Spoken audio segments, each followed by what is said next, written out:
Hey, hey! Welcome to 28mm RPG with Matt Muccigrosso. And we have over here Crispy. Say hello, guys. What's up? Hey, thanks for joining us. And thanks for Matt showing us his game. So Yes. I appreciate it, guys. It's good to have y'all. No problem. All right, so we're ready to rock and roll? Roger All that. good. All right. So we're picking up here. We are outside the ruined city of Amarillo, Texas. It is a very hot, dry summer day. The temperature outside is somewhere between 98 and 100 degrees, so it's something close to 37 degrees Celsius. It's hot. It's brutally so, but at least it's somewhat of a dry heat. Your small encampment, your small town is kind of a series of metal containers, shipping crates that you guys have turned into small little living spaces for you and your group of survivors. You do your best to survive out here in the wastelands of what was once Earth.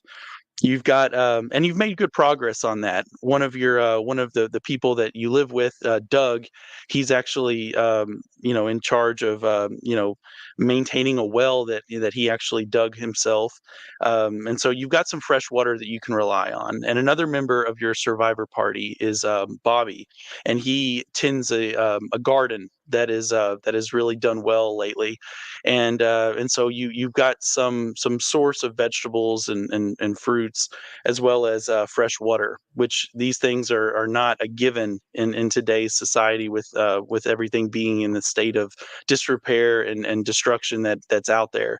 And so you're very grateful to have people in your group that have been able to contribute to this.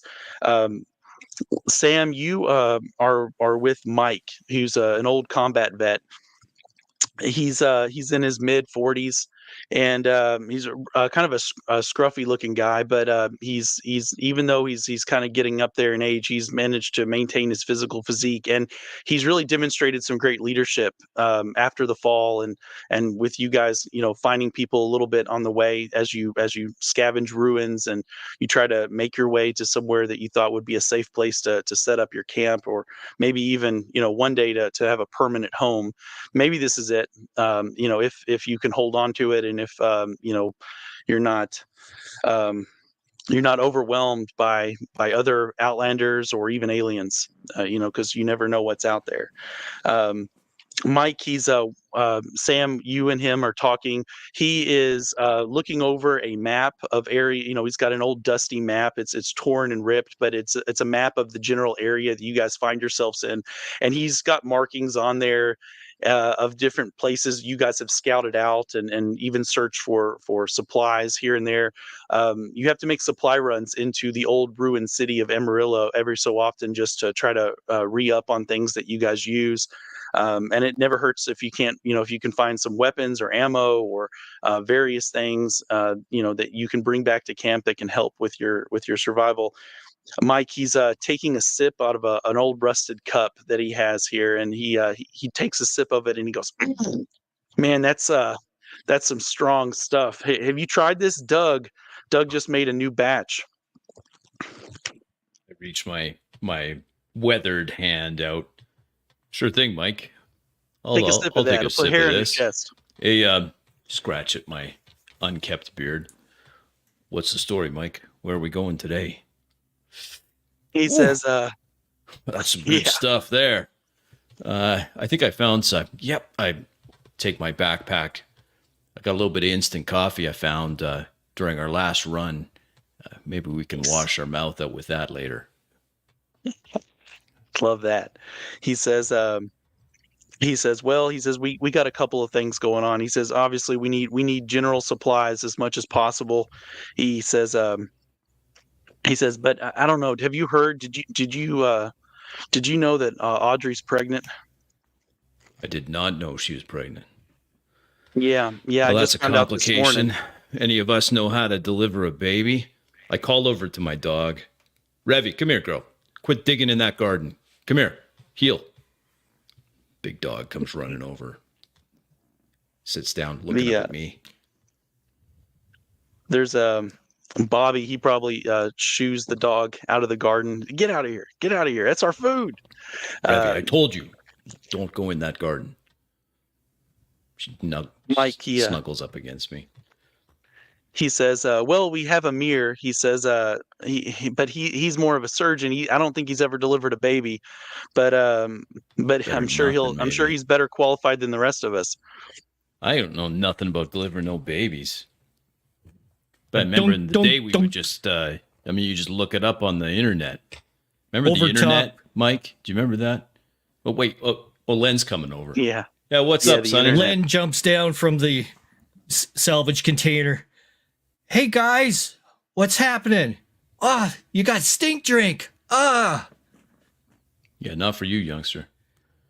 Hey, I'm almost old enough, right? In today's world, you're more than old enough. Here, take a sip. No. Well, maybe a little bit. He reaches over to the cup, smells it. Okay. Try drinking it. Little sip. Ooh. Hands it back to Mike. That'll teach you. Yeah, it still tastes like stink drink. Mike chuckles a bit, and then he says, Lynn, on your last run, did I hear right? Did you lose your gear? I'm trying to keep stuff, but it gets misplaced every once in a while. I need another cantina, I think. I think that's what I'm going to be looking for today. Sam just shakes his head. And we got a baby coming into this. A baby? Yeah, well. Yeah, a baby. And you can't even keep your cantina. You know how hot it is out right now? I look around, the sun-baked ground, blistering hot metal containers are our homes. And you can't even think... Shuffles his feet. Yeah, Sam. I know. I'll be more responsible. Revy whines a bit at my side. Okay, girl. Okay. You can go say hi to Len. Big dog comes over, puppy, starts licking at your hands. All right, Mike. He's hugging. So, we're not going to stand around here all day getting baked. Where are we going? No, not at all. Making another run.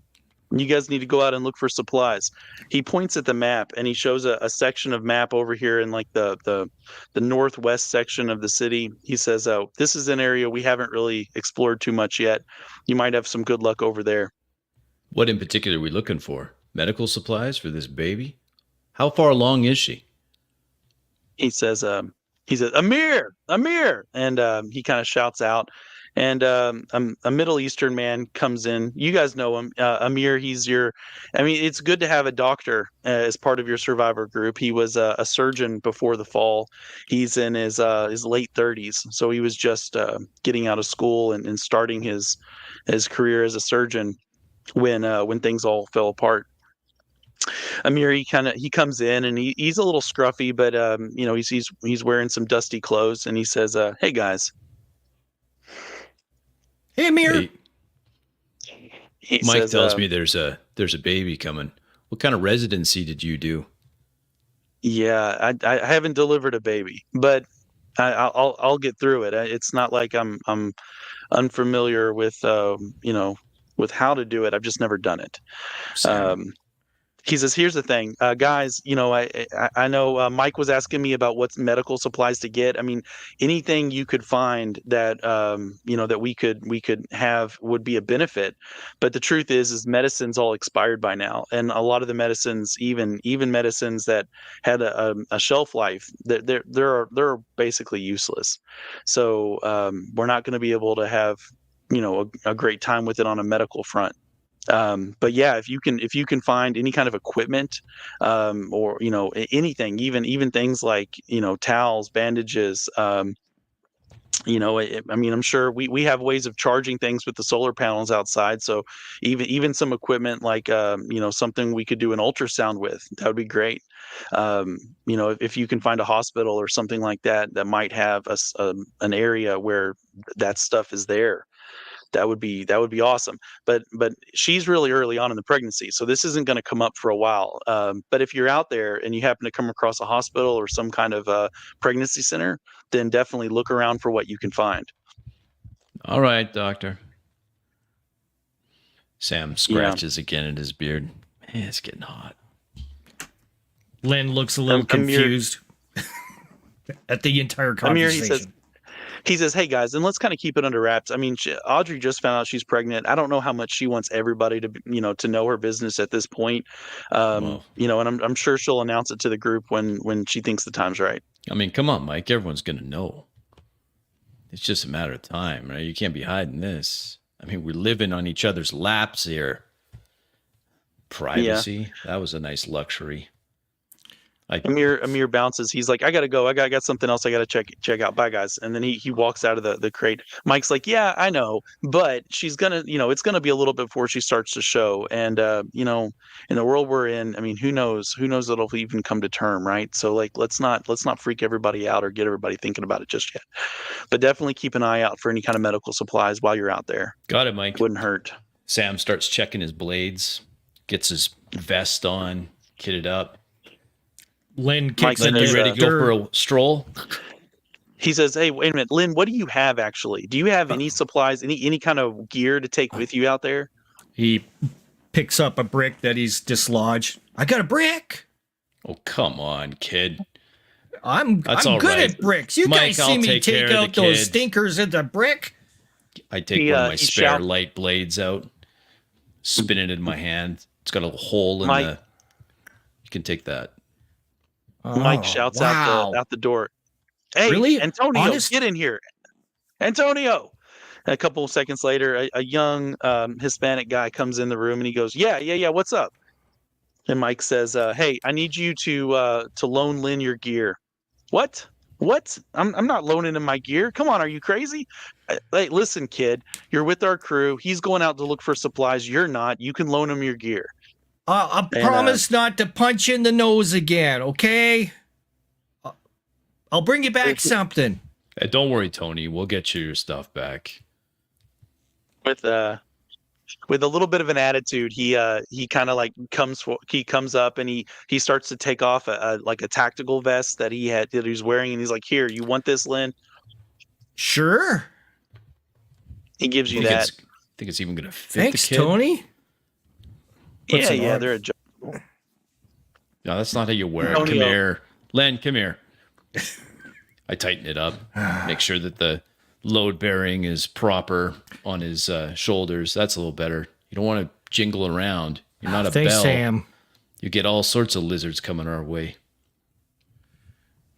He's also got an M16 that he's got thrown over his back, and he offers it to you. He holds it up where you can see that the safety's on, and he says, "Are you any good at this? Do you need a gun? You need a gun too?"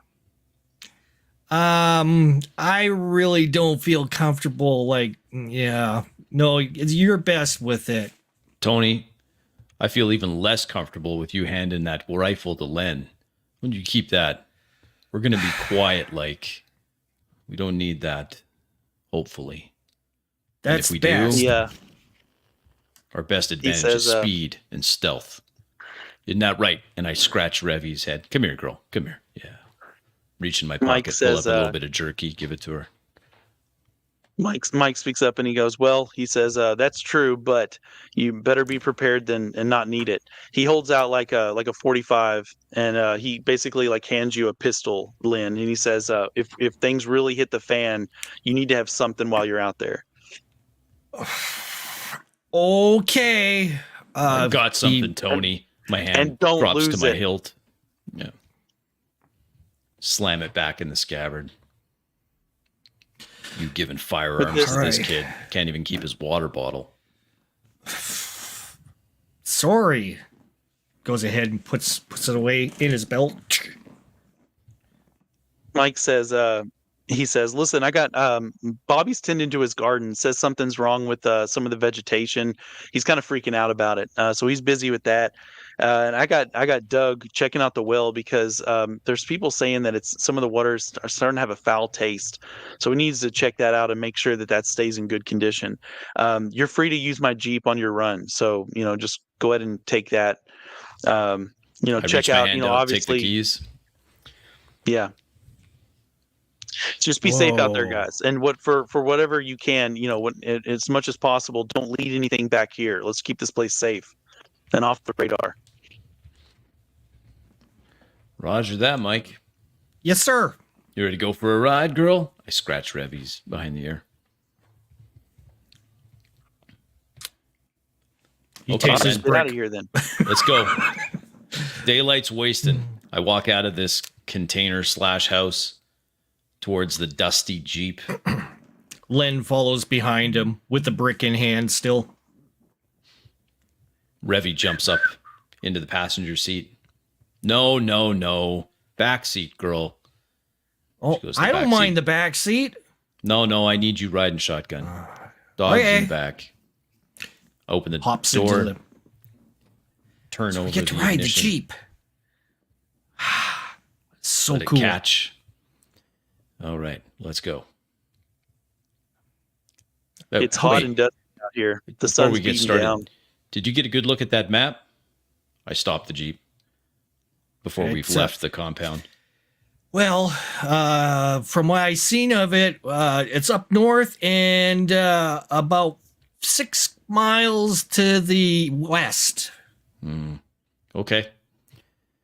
Let's hope you've got a good sense of direction, kid. I put the Jeep into gear, leave the compound on the dusty road, Whoa, okay. weaving slowly around the abandoned, rusted out vehicles that have just been sitting there. Now grass growing around them, dried grass. It's all yellow. Be careful around here, Sam. It's really bumpy. Yeah, it's bumpy. This used to be a 6-lane highway. Boy, you don't even know what that is, do you, kid? No, I don't even know what whatever scan thing that he's. And you think this is fast? We used to go on this highway. We were doing 75 miles per hour. Bet you haven't been faster than 20 miles per hour ever in your little life. I Sam guess keeps that's what navigating that the road. gauge is for, right? He points. Yeah, don't think it's working, but yeah. This old Jeep, way past warranty. Of course, you won't know what that is either. Yeah. Sam keeps driving carefully Lynn around. looks back and forth, surveying the area as they approach different ruined buildings, wasteland. Whoa. Burned out gas station. See that gas station there? Yeah. What is that? That was a place we used to call Bucky's. Now it's, well, it used to be glorious, let me tell you. Well, My it old looks man like takes me there. it's really well air conditioned by the looks of it. It doesn't have any of that clear stuff on it like some of the buildings do. I keep driving, heading to the north, where Mike told us we should start our search. Hey, you mind if I pet the dog a little? Kind of tends to keep my stomach settled. Yeah.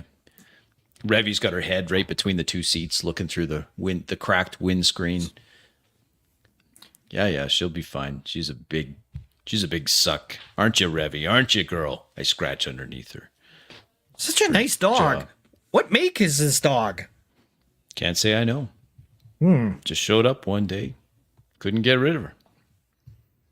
Kind of like me. Yeah, that's right, Len. Kind of like you. The Jeep hits some potholes. Oh, better slow it down a little bit. Slowly get closer. The building's getting a little tighter here. Not real keen getting the Jeep too close. I think we should look just for a as place long to as we don't stash go it. near any rivers. I hate rivers. They're bad luck, you know. You know how to swim, Len? No. I pull up next to an old building. I've never been swimming, whatever that is. All right, there's some other abandoned vehicles here. It's a good place to stash this. I pull the Jeep up, brakes squeal. It's metal on metal now. Well, the next, it's not going to be fun when we have to start salvaging brake pads. Of course, you don't know what that is either, do you, Len? No, it sounds like gobbledygook to me. I All turn this off tech the Jeep. talk. Turn off the Jeep. Put the keys in my pocket. Open Lynn the door. Step out. gets out. Wow, there's lots of Jeeps around here. He points indiscriminately at all the different dead vehicles. Those aren't Jeeps, kid. See Well, that's this? what that is. It's a Jeep. No, they're different That's a names. Come on. Whatever. You sure you know how to work that pistol? Take it out. Show it to me. Pulls it out. What do you Son, want if me you- to do with it? First thing I want you to do is take your finger off that trigger. You only touch that if you're ready to shoot something. You understand me? Yeah. That's better. I know that's a safety, right? Yes. But the big Flicks the safety safety is off. you're not touching that trigger until you're ready to kill something. You got me? Yeah. I got you, Sam. All right. Sam's stern. He's all right, kid. Let's go take a look. We're looking Puts for the a clinic safety or a back hospital. on. But if we're the other thing we're looking for is something that, hey, Len, you know how to read, right? They taught you how to read. Not really. I know some letters, but yeah, not very well. So we're looking for stuff that we could use, medical equipment, but also linens, towels, sheets, those kind of things. So we're looking for a place that'll say laundromat. It's a big L, okay? Looking for a Right. big L. Let's Big go. L. Len starts off going Start through walking. the street, being Okay, somewhat girl. sneaky. I let Revy wander ahead, sniffing out things. As we walk in deeper into the ruins of Amarillo, Texas. A lot of the structures are still complete, although they're in various stages of decay. Some are completely, dilapidated or just rubble. But it kind of looks like the city survived or kind of came through some, like a war zone. There's, various degrees of destruction, lots of rusted out vehicles, lots of collapsed structures and torn down street signs and things like that. Up ahead, you guys, there's an automotive store or the ruins of one. It looks mostly intact. There's also a diner and a Whataburger burger joint. Right. See that over there? That thing with the big guy on the top? Cool. Yeah. We're going to go to that little place right next to it. We're going to go into that diner, okay? Okay. Now, keep your eyes open.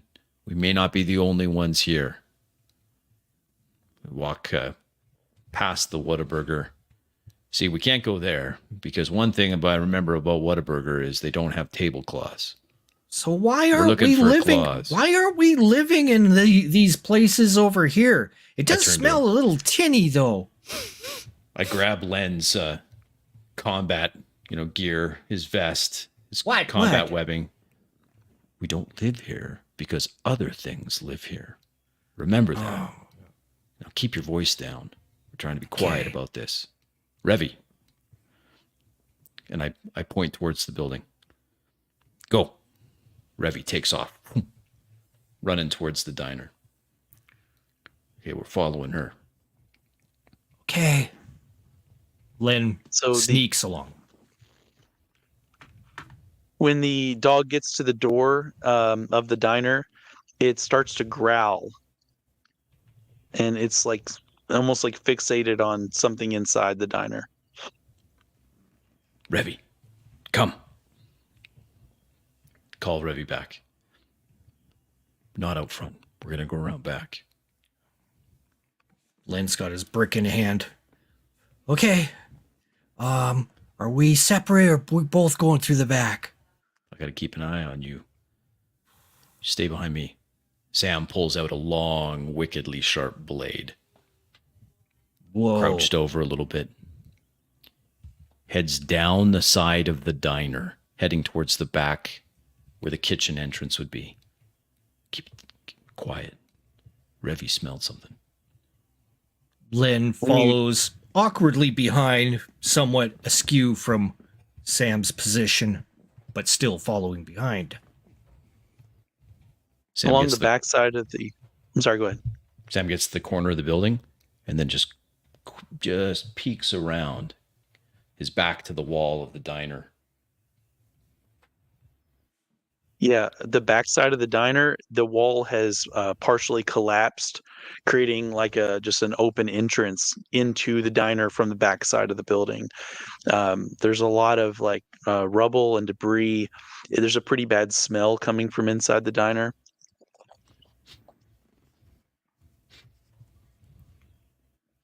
What's the plan, Sam? Smells bad. There's something in there.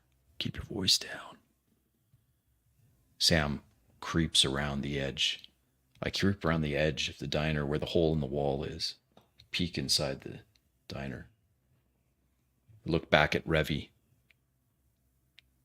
Go. Revy, on my command, runs into the diner from the hole in the back wall.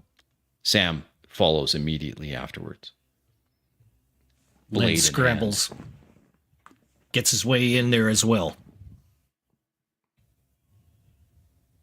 So inside the diner, in the kitchen area, the back area, there's like a stock room where all the shelves have been collapsed. They've all been toppled over.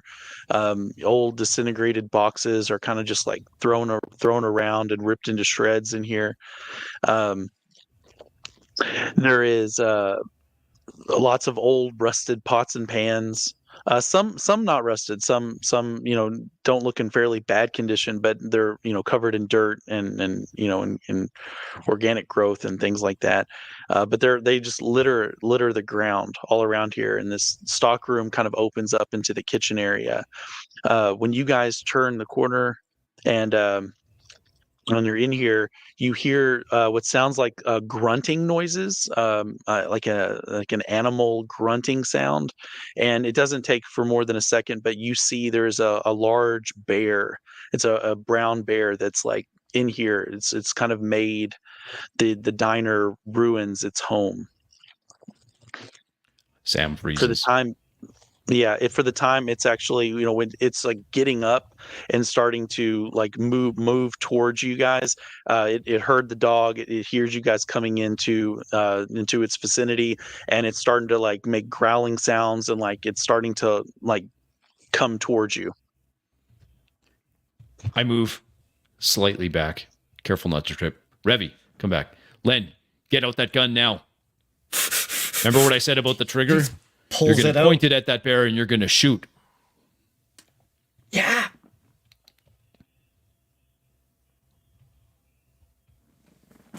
All right. Flicks off the safety. I take another step to the side. That safety comes off. All right, guys, roll for an attack. Give me 1 second. I got to plug up my computer. It's about to die.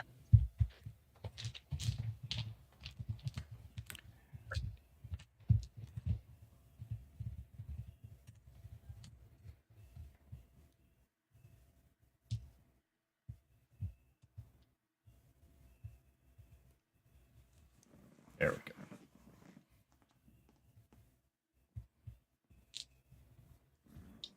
go. What'd you guys get? Pow! 9. Okay. And Sam, you? Sam takes a swing with his blade. I get a... it's going to be a 12. Well, all right. Both of you guys are getting hit for 1 damage. Roll for your hit location and roll for your soak.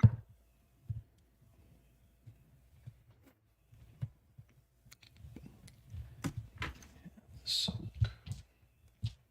It's a D10. Yeah. Yep. Yep.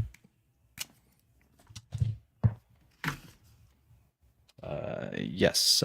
Soak was a 10.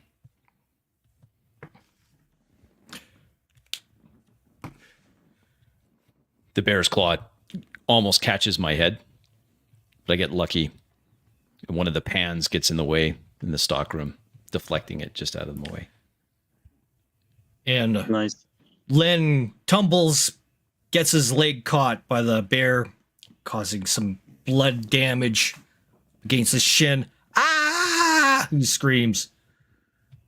Come on, kid. The bear, it like lunges up. It stands up on its two back legs, and it roars out as it's coming down with like claws.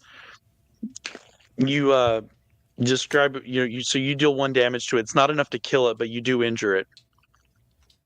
Describe what that looks like, Sam. I draw the blade over its forelimb, trying to get it off the kid. A stream of blood goes splattering over the ruined, disintegrated boxes. And the smell of blood, I yell, "Attack!" to Revy. Nice. Revy lunges up on the bear. Roll a d10 for me. A 3.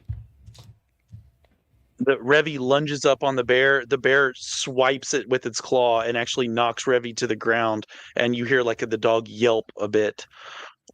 He's still alive, but he got injured from that. The bear roars out again, and it's lunging at you guys.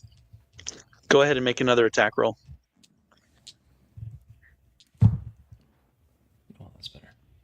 14. This time, Len uses his brick.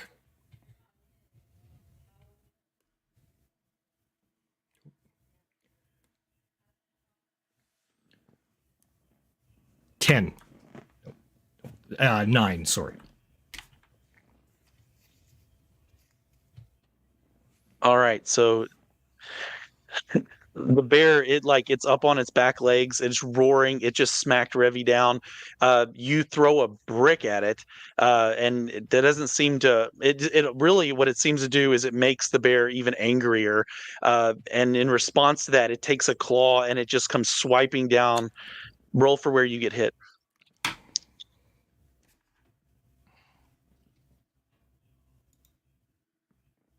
Ooh. Head. All right. So you've been hit in the head. Sam, you deal another point of damage to it. Narrate this. I plunge the knife into this bear, spittle coming from my mouth as I'm furious. Stupid bear. I like that dog. The blood just starts as I'm hacking away at this bear. It lets out like terrible grunts as you as you attack it, and you're plunging your blade into it. You're hurting it. Blood is spewing out of it, but it's like in a fury. You're in its lair. You're in its den, and it's coming at you with the full force of you invading its home.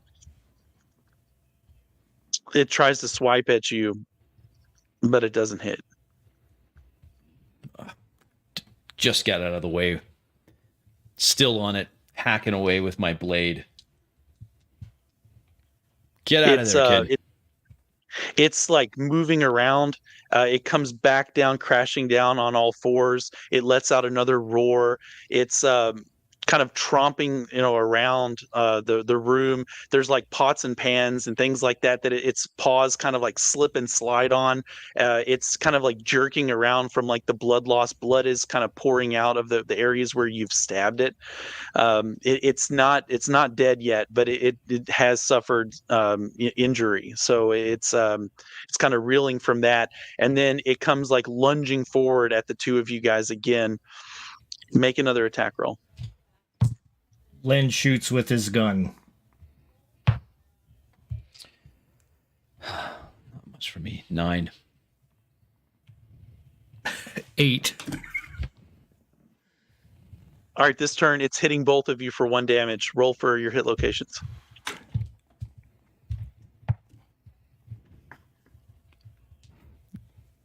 Claws on my left arm. Luck die of 8. And then you guys narrate. You guys narrate what the what that damage looks like. It's mauling you guys. It's both. It's taking its claws and it's just basically swiping at you guys. It's trying to bite you. It's coming at you and it's using its weight and its heaviness of the size of this bear. I mean, this thing is big. It's big. It's thick. It's heavy, and it's coming at you. It's almost even like pushing against you to the point where the full weight of this thing could even knock you over because of how much heavier it is than you guys. And it's kind of like spinning around and trying to use its body to basically force you guys onto the ground. It hasn't done it yet, but in its rage, it's really is going full assault on you guys. It looks down at it obviously it sees the dog too. The dog is still there. It would try to attack the dog as well if the dog, unless the dog is retreating. What Sam, what would your dog do? After being injured, the dog's going to back off. Still Okay. growling and barking like mad. So it's not in range of getting hit by the bear. Right now the bear is focused on the two of you. You shot at it, but you don't hit. So this turn, it attacked you guys and it's hit you guys. At this point, I'm going to say that it lunges back up on 2 feet and it's kind of trying to come down on the top of you guys. Again, just full on assault. It's trying to come at you guys. Go ahead and make another attack roll. Len screams and scrambles and shoots once more. 16.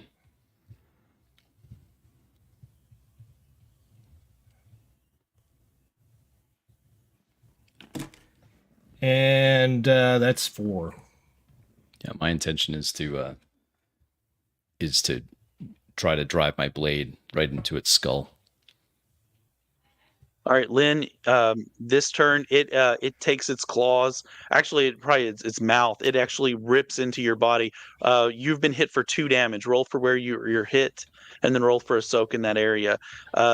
Sam, you are going to kill it this turn. So narrate what it looks like as you kill the bear. Both hands on the hilt of my blade. I put all my force in a downward chop. I split right between its eyes. The blade sinks deep to its cranium, and then it falls over. I leave the blade in its skull, and then immediately look on Len. Len screaming with his leg. It's pouring out blood furiously. It's all right, kid. I got you. I got you, kid. Ah! He screams. I look around, looking for napkins, tablecloths, other things, the fabric of any kind. There's got to be fabric here. It's a diner. They're going to have tablecloths. That's what they'll have. Look around, go from the kitchen into the dining area, looking for anything covering tables, if there are any tables left. Need to make a tourniquet for Len. It's all right, kid. Just keep pressure on that wound. Len is freaking out, but holding his leg steady. Ah! You don't have to look far. They're actually in the back storage room. There would be boxes of restaurant towels that they would use to do cleaning, and for various things that Yeah, they would have things like that and supplies that just haven't been touched in 10 years. I mean, not since the fall. The place hasn't been really looted, other than just kind of ransacked by just animals taking up residence in the vicinity. So you can obviously find towels or things like that you'd want to use as a tourniquet. Sam rifles through the boxes, grabs a towel, grabs a second towel, and then ties it around. Looks over in this storage closet. There's an old mop, just broken, but I only need part of the handle anyway. I stick that in with the towel and start twisting it. Kid, this is going to hurt. As I tighten it down, try to staunch the bleeding. I think I'm going to need stitches. Well, we've got a surgeon. We just get you back. Revy, come here, girl. I look over at my dog. Feel a little woozy. That's all right. We found what we needed to get. Did we? Did we, Sam? I'm going to say yes. We found a bear. We can eat the bear. I mean, it's a garbage bear, but it's better than nothing. Okay. All right, can you walk? Okay. I lift up then. Can you walk? Barely. Do you have another one of those things with the fuzzy end on it, with the long stick? Oh, you just wait here. Lean against this counter. I go back into the storeroom, find a broom handle. That'll do. And see whether or not you can find another package of those Acmes. Acmes? What are you talking about, kid? You know, the things with the paper things in the bundles. You know, it say Acme on it. Yeah.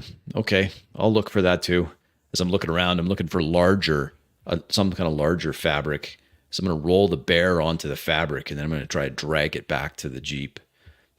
Something I can do is, hey, Len, take a look for the best looking pots and pans that you can find here. Any knives too.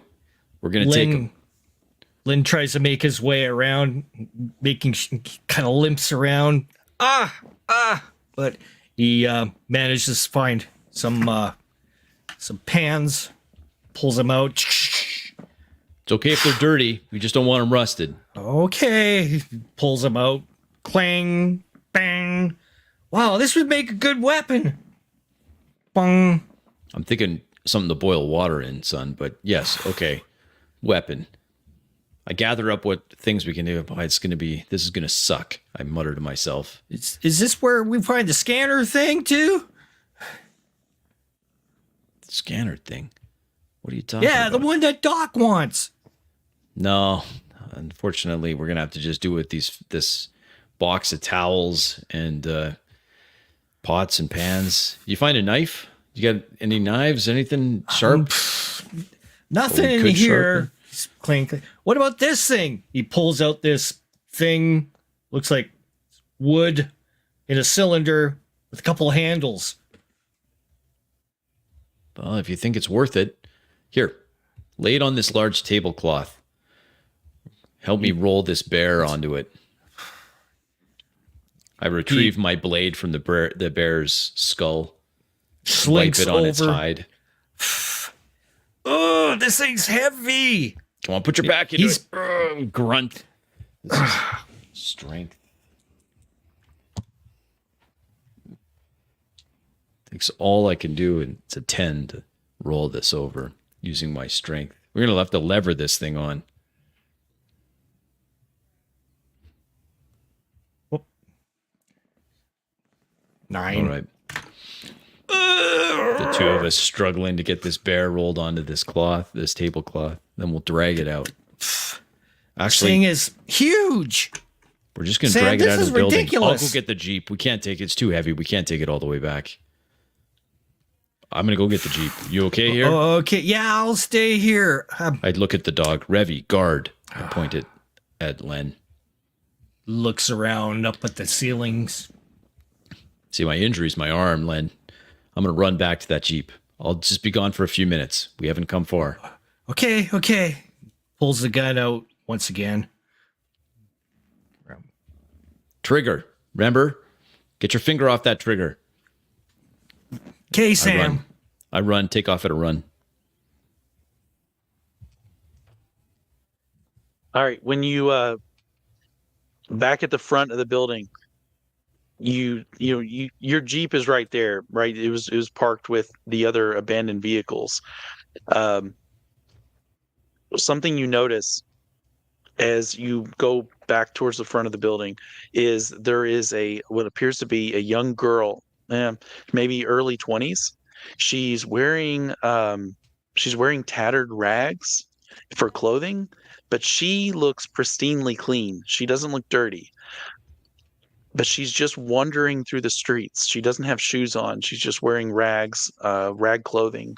And she's just kind of like, she's kind of shambling, very almost as if disoriented. She's not looking at you, but you can clearly see her. She's the only other person that you guys, that there's no other person that's like in your field of view.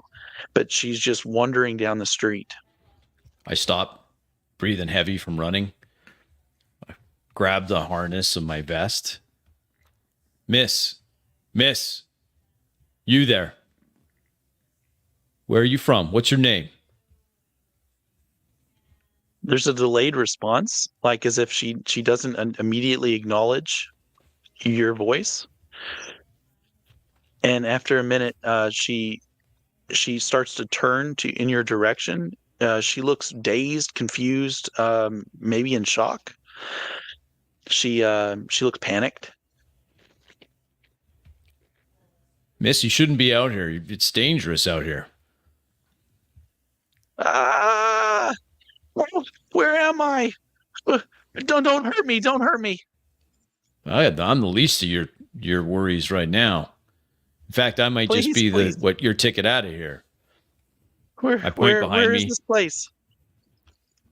What do you mean, where is this place? This is Amarillo, Texas. What are you talking about, girl? You don't know where this is. Where do you think it is? She grabs her head and starts squeezing it as if she's in a lot of pain. Are you okay? Sam takes a hesitant step towards her. She starts to Where cry. are you from? I don't know. I don't remember. I don't remember what's happening. Where is Okay, we got to get out of here. Why don't you come with us? There's some other people who might be able to give you some help. You need to get out of the sun. It looks like you're gonna fry under this heat. I got that. I point behind me. There's a Jeep over there. I'm gonna get that. I'm gonna go get a young man. He's injured. And some supplies as well. Okay? I won't hurt you. I won't hurt you. You come with me. Get in the Jeep. We're gonna get out of here. What's your name? What should I call you? Emma. My name is Emma. All right, Emma. My name's Sam. We got a younger guy. His name's Len. Okay? We're gonna get in the Jeep. I'm gonna go get Len, and then we're getting out of here. Okay? All right, Emma? You can just come towards me, Emma, okay? It's going to be all right. What? She nods. Why don't you have anything on your feet? In your direction. Where's your shoes? I don't know. How did you survive? Never mind that, Emma. Let's go into the Jeep. We're going to get out of here. She basically will she's kind of like stumbling along as if she's not fully aware and capable at the moment, but she will let you guide her. She doesn't resist you, but she seems. Yep. Yeah. I'm not a gentleman, but I take her hand and. Okay, Emma, let's go. Let's get you out of here. We arrive at the Jeep. I open the door, let her in. She just sits there and she kind of rocks back and forth, and she keeps kind of putting her hand up to her head, and she says, "It hurts so bad. I don't know what's going on." I close the passenger door, muttering to myself as I walk around quickly to the driver's side door. Just my luck. Open the door, turn the Jeep on, move it around to the back where Len is, and that bear. Oh, thank God, I hear the sound of the Jeep. Oh, God. The Jeep's brakes squeal as I come to a halt. It rocks a little too much on used up suspension. Lynn braces himself and moves himself along with the hobbling stick stuck to his leg. All right. I picked up another survivor. Young lady, name's Emma. She seems confused. Maybe you can talk to her. What? Give it your best chance. Come on. You're not going to be much help to me now. Get in that Jeep. Okay, talk to Emma. okay. See what you can find out where she is. She doesn't know where she is. He gets the Now give me that gun. rolling pin. Can you hand me the gun, please? Thank you. I check it. Tuck dangerous. it into my chest holster. Yeah, he grips onto the rolling pin and stupid Tony makes his way through.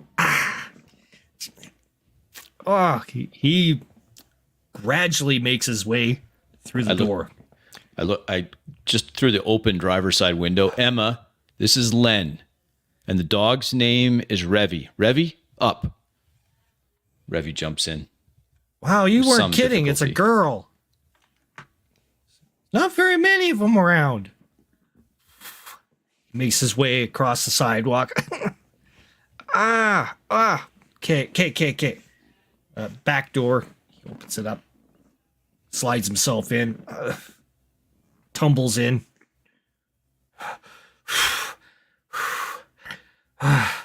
Hi. I'm Lan.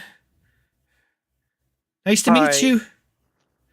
Hi, I'm Emma. You're She, holding your holds her- head. Are you okay? No, I don't feel right. I feel weird. Wow. She instinctively kind of reaches out for the dog and would let the dog like lick her hand, almost like in a comforting way. She seems to be drawn to the animal. Yeah, don't worry about Revy. He's nice. He's really nice. He's a little hurt though.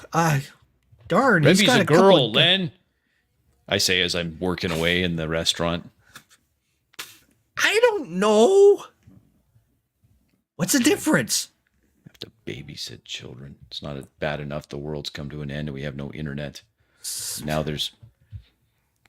I'm muttering to myself as I gather the supplies, start tossing them in the back of the Jeep before I go to work trying to tie the large tablecloth with the bear on it to the hitch of the Jeep. I don't know if this is gonna work. Use the thing in the front. The come along. Whatever. The winch, of course. Stupid, of course. I go around. Okay, we're gonna drive back. Mike showed me how to use that one day. He's got a switch on the inside here. I look down. Well, of course. So Emma, are you got like a mom and dad or something? She pauses, like she has to think about it for a second, and she's like, "I'm sure I do, but I can't see their faces right now." Why does my head hurt so bad? She reaches back and she's trying to massage like her neck and the back of her head. Hold on, let me check that out. Len moves his head over and takes a look on the back of her head, checking it out. There is a large scar that runs down where her spine would be, and it runs up along her skull. It looks like she's been operated on. Whoa! You look like you got stitched up a while back. Can't remember. I feel sick. He grabs the canteen off the dash. Here, take some water. Hands it to her. She kind of, her hand's a little shaky, but she takes it and she says, "Thank you so much." He helps her. Just take a little bit each time. Not too much. She takes it. Her eyes are closed, and you can tell she's really enjoying the taste of fresh water. It almost looks like it's been a long time since she's had anything to drink at all. She looks fairly famished, but again, she's completely clean, which is not a normal look for people out in the wastelands. Her clothes are dirty, but she's not. Wow. So you must live nearby or something, or what? You can't remember? She says, No, I can't remember. I just remember a bright light. Len looks kind of around room. as she's talking to him, looking around at all the buildings, looking for something that would possibly indicate that there's some life possibly around here. Because, man, you couldn't have gone far in that without any shoes. You must have been like from a building next by, close something. She says, I don't remember. I don't remember anything. I don't remember where I'm from. I don't remember how I Oh, got okay, here. okay. Don't worry about it. We'll figure it out. We'll take you to a good doctor. He's got to check me out too. I'm feeling a little lightheaded. Here, let me have some of that drink. He gives it over. I finish winching the bear up as close as I can get to the front of the Jeep. When I'm satisfied that the bear's not going to fall off the winch, I get in the Jeep, look around. Well, good. You get her some water. It's good. How are you feeling, Emma? Any better? She says, the water helped. I just got a terrible headache, and I feel weird. You got any of those chocos? What? No, I didn't grab Sam, you got some chocos? Hold on. Wait here. I get out of the Jeep, go back into the restaurant. Little jar of mints, the little chocolate centers, discarded. They haven't been completely. I pick a few off the ground. Look more or less okay. I pocket those for the kid. Back out to the Jeep. Turn it on. Put it in reverse, and slowly, carefully reverse our way out of there. The large brown bear being drug from the winch at the front of the Jeep. I want to say this. I can't just let this bear go to waste. Okay, we can't let anything go to waste, Len. I know. Any ideas where you're from, Emma? I say as I'm turned around, hand on the other on her seat, looking behind, trying to drive in reverse the whole way. Every so often bumping into other things. Oh boy, Mike's not gonna be happy about the paint on this one. I know, it's real bumpy. So what of it, Emma? Says, what's the last thing you remember? Where were you before here? She says, I remember a white room. I remember there was someone there. They kept talking to me. They kept saying things to me. There was a really bright light. I don't know. It doesn't make any sense. Where's your They looked kin? weird. Where's your people? I don't remember. You don't remember where you're from? She's got here? Why is this place so messed up? What is going on? She's got a really long scar on the back here, Sam. It's like she's been stitched. Sam jams on the brakes. The Jeep rocks on its shocks. Turn your head, Emma. Let me see you take a look at this scar. She complies. My eyes narrow. That doesn't look good. That doesn't look good at all. All right, well, keep drinking that water. What's wrong? What doesn't look good? Don't you worry about it. We've got some people that might be able to answer that question. But Okay. Just for our own safety, maybe yours and mine, and I don't want you to get car sick, maybe just keep your eyes closed. In fact, Sam or Len, pull your shirt off, put it over Emma's face.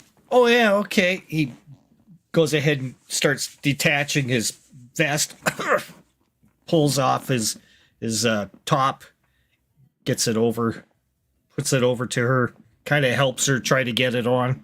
Sam's eyes on Len. Don't know if we can trust her. Tries to struggle to get it on her. Put your arms through the holes. All right, Revy, come up Okay. here. I call Revy up. Let Revy rest her head on the young girl's lap. Or you can just pet the dog. It'll calm you down. And then I put it back in reverse and start driving. She's very obedient. She does everything you ask her to do. She seems to be just grateful that there's people trying to help her. It's slow going because I'm driving in reverse with a big 300-pound bear in the front winch. Keep driving. slowly retracing our way as best we can.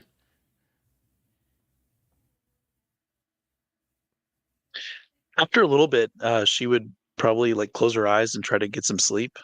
She tries to take a nap. She seems pretty exhausted and famished. The water helped, but she wants to rest. Len, it looks like she's asleep. You can take that hood off her head. I was just worried that she was, maybe someone else looking through her eyes. I don't know. She can keep it for a while. We'll just wear the vest. No, we're not far now.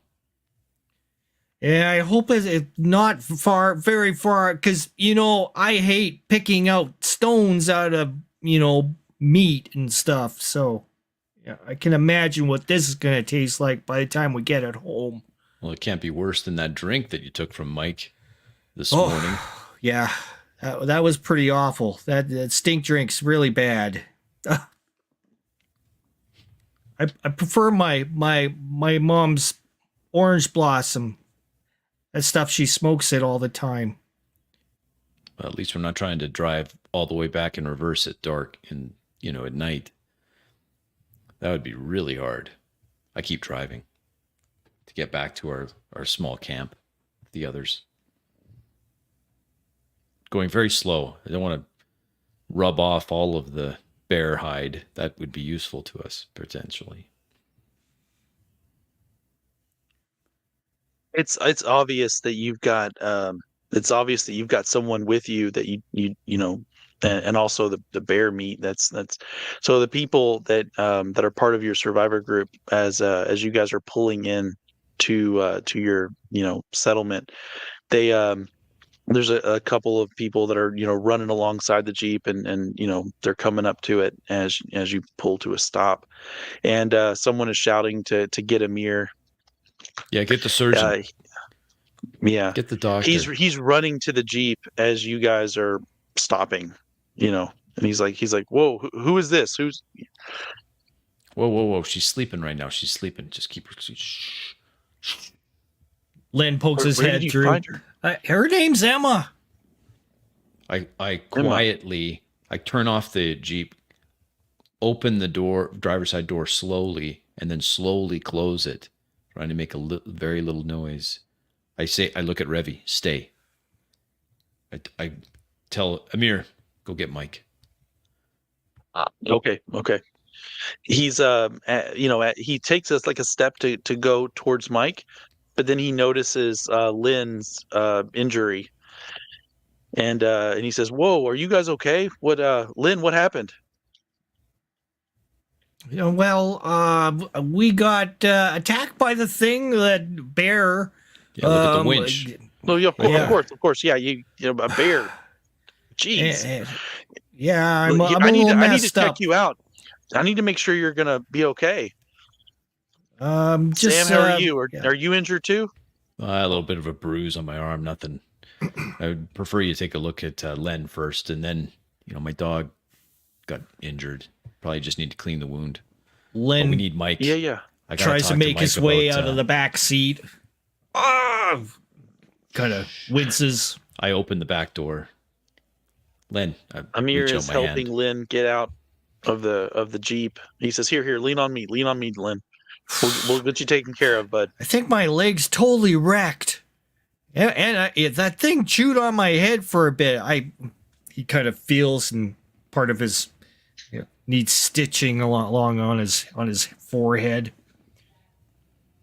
That thing messed us up. Amir, you got him? You want to take Len? I look to one of the others that are gathered around the Jeep. One of you, go get Mike. Mike's on his way out. He's running out of a shipping crate, headed in your direction. It's a lot to take in just from the first visual. You've brought back an entire grizzly bear worth of meat, which is awesome, but also there's injuries, and then there's a stranger that's with you in the Jeep. So he's processing all of it as he comes up, and he's like, "Wow, what happened? You guys weren't even gone that long." I give Mike the rundown. Well, I got good news and bad news. Good news is we got a bunch of more or less clean fabric, lots of towels. So you kind of hit the mother load there for the doctor. It's one of the things he was looking for. Also got a bunch of new pots, pans, not rusted, dirty, but serviceable stuff that we can use. It wasn't bad, but unfortunately, we ran into that. I hitched my thumb towards the bear, and we picked up that. I point towards Emma, sleeping in the front seat, passenger seat of the Jeep. She doesn't remember who she is. She's complaining about splitting headaches. She saw some bright light. She was in a clean room. We hooded her on the way here, and she fell asleep partway here, but she's got a wicked scar just on the back of her neck. Long scar. Do you think it may be one of them? He says, Because if man, it is, who knows? I take out the 45. If it is, I pass it over to Mike. He says, let's have Amir look at her, but until then, let's keep an eye on her. Let's we got to make sure she's safe and she's cool. But I mean, hey, you know what? Maybe if she's a victim like the rest of us, then it's good to have another person in the party. Well, of course, actually- Mike. But what she's if she's a actually- sleeper? Well, she could be a sleeper, Mike. Come on. I mean, she could just be yeah. the bait, and we've just taken that bait, hook, line, and sinker. He kind of like rubbed his forehead just from the stress of this and trying to think outside the box on what to do. And he goes, all right, well, look, we'll keep her isolated in the meantime. Amir needs to check her out and see exactly what's going on with that scar. And maybe her memory's going to come back to her. We'll All keep right. her isolated. We'll keep a watch on her, All right. Well, I'm going to go skin this bear. I think we could use that. He says, heck yeah. I'm I mean, about tired of eating trichinosis is vegetables. the worst. Trichinosis is the least of our concerns right now. We'll just make sure to cook it up well. I mean, it's a garbage bear. What can we do? But we cook it up enough. I mean, it's protein, right? I take out Doesn't one of look my mutated. knives. He says, from what I've seen, as long as it's not coming from too far up northeast, he says we should be okay with radiation. Yeah, that's true. Sam, I take out my skinning knife, walk towards the bear's carcass, start getting him off the winch, call in for some help. Hey, yeah, Bob, where's Bobby? Get Bobby over here. He would come and Mike's going to help you too. It's a big piece of meat. It's a big thing to deal with. So you've got several of the guys here helping you with that. Meanwhile, Amir, he's helping Lynn get over to like his crate, his shipping crate that's got his medical supplies and various things. He's wanting to have you sit down. He wants to take a look at your injury and see what's actually what. Ow! Yeah, right there. Yeah. Points down at his. Sorry. It's okay. Yeah. Don't press on that too hard. I think my leg is done for. So what do we got an injury, a leg injury here? Oh yeah, and my head. He points. Gash. Okay. He's basically taking off your clothes or at least rolling your clothes up so where he can actually see the wound along your leg, helps and he him. goes. Takes the He's knife looking and at starts cutting it all off for him. it. Antonio brings Basically, like a little pail of rags water. anyways. Antonio brings him a pail of water, and he splashes some water on it to kind of clean away the dust and the dirt, and to kind of more see what it is. And he says, "Easy there. It's okay. It's going to be okay." He says, "Actually, all things considered, for an injury like this, you got off pretty lucky. You got off pretty lucky on this." He gets out like a sewing kit and starts trying to clean up the wound and then sew up some of the injury. Great stitches. Something to talk about later on, I guess. So he basically kind of patches you up. You're going to have the leg injury for the next 30 days.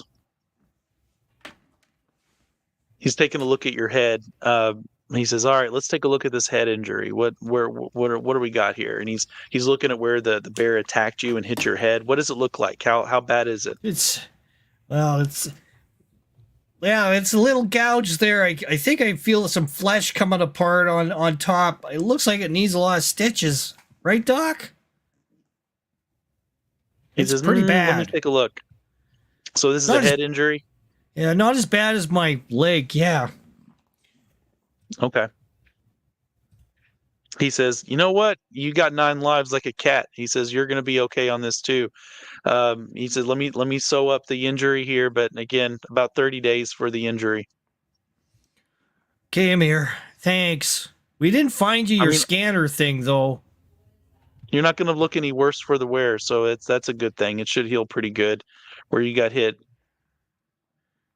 You think I'll look like that girl with the scar? Hopefully not. He says, I still have to check her out, but just from looking at it from the Jeep, yeah, I don't know what's going on Lynn with that. looks kind of disappointed at those words. Darn, I want to be cool like Mike. You are cool. You just took on a bear. Yeah, but don't I know didn't many really people that can do say that. much. I just got chewed on. Sam did all the killing. He's pretty good with that sword. I seen him I seen him take out the snakers and everything with that. All kinds of stuff in our adventures. Well, Sam's been Seems to- around a long time. I'm sure you'll have plenty of victories in the days to come. Don't worry about that. He's like sewing you up as he's talking to you, and he's trying to make you feel good about the whole thing. I mean, it sucks, but you're gonna live, and that's what Amir's telling you. He's like, it's good, it's good. I'm glad you didn't die out there, man. It's every time we go out there, it's super dangerous. Yeah. Yeah. I'm well, skinning the bear with some help with the other men, separating the bones out. Those will be good for Revy, cutting the meat off. And while I'm doing that, just explaining what happened, this girl that just showed up. It's the craziest thing. No shoes, nothing. Clean like she just had a bath. Wearing rags. Doesn't make sense. Just doing that as we get as much meat off this carcass as we can and clean up the hide a little bit. We're going to leave that out in the sun to cure.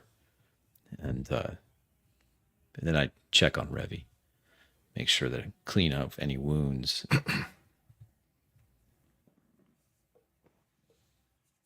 Nice. And while all that's happening, a couple of the girls here at camp, Audrey and Molly, they've actually went over and they're hanging out with this Emma girl that's in the Jeep. She's waking up. There's been a lot of commotion. There's a lot of noise. The Jeep stopped for a while now. She kind of comes to, and these girls, they're over there kind of like talking with her and trying to let her know who they are, and you can kind of just see some small talk going on there between them. And they're going to help her out of the car and towards Amir's crate, where his shipping crate, where he's going to take a look at her. Mike, he turns to you, Sam, and he goes, "Wow, so you just found her out there, no shoes, nothing, No shoes, just wandering nothing. around, Just like that. Not even a sunburn. I don't even know how long she was out there for. I tell you, if she She wasn't can't be- there she when we couldn't have went been in. out there I long. spotted the diner. I figured best chance to get some of the the fabric that the doctor was asking for. But, no, I get yeah, it. she just appeared out of nowhere. Like we just finished off that bear. I think it was a tight scrap, Mike. Tight. I mean, the kid was brave. Terrible shot. Okay, I don't know what you're doing giving him a gun, but it was. I mean, he did good. He's a good kid. He's a good kid. I hope he'll be okay. I got out with just No, a that's bruise good. on Hey, my arm. Got lucky. At least Real he lucky. didn't lose any of that gear out there to this time. That's good. At least he Yeah. brought back the stuff he took with him. That's good. No, I mean, he'll do all right. He'll do all all right. things considered, it wasn't a bad salvage. I mean, it wasn't bad, right? It wasn't bad. What else you see out there? What any other things might be worth taking a look at later? Yeah. There's some places there. I mean, I was pretty impressed. That diner had a lot left, Mike. There was a lot of stuff in there. We got out of there quick. I was worried about predators smelling the blood of that bear, so we didn't hang around. Plus, we picked up this girl, and yeah, I think it's there might be some other things there, and wherever she came from. I mean, she came from somewhere. I don't know. We need to check out I that can't area imagine. more. He says, who knows what else is out there, where she came from. I don't know. He says, the thing is, normally, when the Lasarda, when they take a body, when they take a host, I've never seen them leave a scar like that. So I don't know. It's like it's something else. So It doesn't maybe make it's one of sense to them. me. Maybe it's one of them Greys. You think it's one of them Greys then? Maybe she just escaped from one of their reservations. That's even scarier. I haven't seen them around why? here. I've heard stories, but nothing close by. Yeah, If they're around here, man, we yeah. got to leave. We got to get these people out of here. Well, we don't know that yet. We don't know where she came from. So let's have Amir take a look at her. Maybe he can figure out something. I don't know. Even if they did drop her off for whatever reason, that doesn't mean they're around here. Those things they have those flying saucers. They can dart here and there wherever. Yeah. I cut off another strip of not quite usable meat and I toss it over to Revy. There you go, girl. Good girl. I'm going to go check on that kid. Like I said, he did well. He did well. He's a good Yeah. one. Let him know he did good. Let him know he did good. All right. I wipe off the bloody blade on the hide of the bear. Go back into the sheath. All right, Revy. Come on, girl. She limps along beside me as we head over to where Len got his medical treatment. We're walking over there. We can get you patched up, girl. Scratch her head as she walks beside me. Got a couple hours of daylight left, looks like. I'm looking around. Yeah. It's a hot one. Very. The Amir, he's starting to check out Emma. He's got her, sitting down. She doesn't look physically injured. She might have some kind of psychological trauma. She's having trouble remembering things, but her physical body, other than the scar, there's nothing physically wrong with her. Not that anybody can see. Amir's kind of checking her reflexes. He's kind of just talking to her, just trying to like kind of see if there's any kind of inconsistencies in her story and what she remembers and what she's saying. He's looking at her scar. He's kind of like feeling along where the scar is. He's got, her holding back her hair so he can take a look at it along the skull. What do you think, Doc? And Amir says, I think she's been operated on. Well, she was like out in the middle of nowhere. Apparently, that's where Sam found her. That's I was right, Len. looking around. I was looking around for the buildings and seeing whether or not she came from one of them. But I don't know. It looked all wrecked over there. Sam walks in. Emma to kind of freaks out when she area. when she hears Amir say that, and she goes, "What? Operated on? No. What?" And he says, "It's okay. It's okay. Calm down. Don't worry. We're just talking." He kind of wraps up the examination, and then he says, "Here, why don't you get some rest? You still need rest. You need to drink plenty of fluids. We'll get you some fresh water." He says, "Audrey here is going to take you over to a crate and get you to lay down on a mattress. Just close your eyes and rest a bit." Audrey helps pick her up and kind of escort her out. Again, she seems a little bit more lucid. She's a little bit more coordinated, but it looks like she's kind of like coming around, and kind of like getting back into the feel of things. And so she lets Audrey guide her to a place for her to be. And you can see Mike kind of like having Antonio kind of like escort them. And he's going to keep an eye on the crate where she's resting, laying her head down. And Amir turns back to you guys. He's kind of like wiping his hands off with a towel, and he goes, "She looks like she's been operated on, and it looks like far more sophisticated tools than what humans have." So I think it was Amir, did they take something out or put something in? He says, "That's hard to tell. I don't have an X-ray machine. I don't have any way of really examining her on that kind of level, not with the tools I have here. But I don't feel anything that's off or different. I'm not seeing any obvious signs that she's been made less than what she was initially. He's like, I don't know what they were doing to her.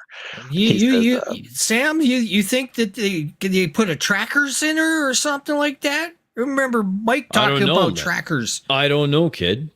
It's possible. I mean, there's a lot of things out there. Whoever did this, according to Amir here, is some pretty sophisticated technology, right? We have a few solar panels, right? I take out my Memento, cracked screen, iPhone, right? This. And if I'm lucky, I turn it on. There's a picture of my family. We have this for technology. This thing doesn't even work anymore, Len. It's just pictures. I know. I like your picture box. But it's pretty cool. Whoever did this did it in a facility that's way more advanced. But why? Why? And to what end? To leave this girl just to roast in the sun with no shoes, no clothes, no gear, right next to where a grizzly was hiding? Makes no sense. There's got to be some ulterior motive. That's what I'm thinking. You did well, kid. You did real well. I walk up to Lynn. How's that leg feeling? It's still a little sore. I don't think I'm going to be walking around on it too much. Maybe I need some crutches. Well, you leave that to me. I'll figure something out. You did well. I clap my hand on his shoulder. Thanks, Sam. You're good. I'd take you out again. No problem. Isn't that right? Isn't that right, Revy? Revy jumps up onto the bed. Maybe with this instead, he pulls up the rolling pin instead. He's like, I don't want to use that gun anymore. That thing freaks me out whenever it goes off. Yeah, you're right. You need a better weapon. For now, the rolling pin will be just fine. We'll get you some. I'll get you some. I'll make you something. Okay, I'll make you some kind of crutch. Thanks, Sam. Amir is rubbing his kind of his little goatee through his hands, and he says, look, we know. We've heard stories that the Greys, that they do take people. We don't know what they really do with them, but I mean, it's all hearsay, man. I've never had the chance to examine somebody that came back from that. Greys. And I don't know if that's what this is. I spin on Amir, grab him by the front of his shirt, put him up against the inside of the container. Are you telling me that Greys did this? Did you tell Mike yet? No, man, it's just a guess. It's just a guess. But I don't think it was the Lasarda. I don't think it's the reptilians. This isn't their MO. They don't do surgery on people. They're like a parasite. They latch onto a body and morph it into something that's alien and unnatural. Yeah, the lizards aren't the only parasites here. The lizards aren't the only parasites. Those Greys are no better. You mark my words. In a huff, let go of his shirt. I had to go talk to Mike. I storm out of the container. Revy, hey, Sam, come. Sam, just remember, man, it's not her fault. We don't even know what they did. If it was even them. If it was them, it's nothing good. I call over my shoulder. Revy, come. And Sam's pissed. I go looking for Mike.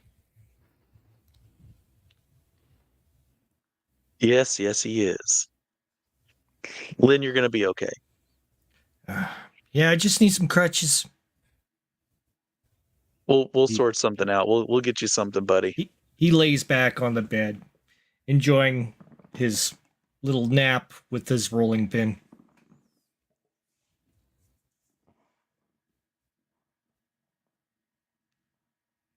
All right.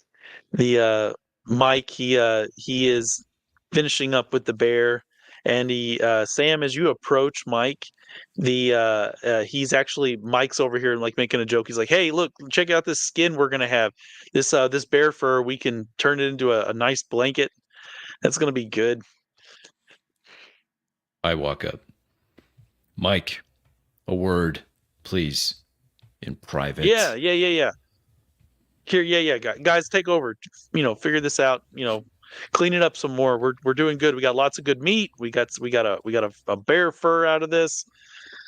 Sam, you might have to wear it like a cape, or like, saying that, you're the guy who killed a bear with what? You did it with a blade?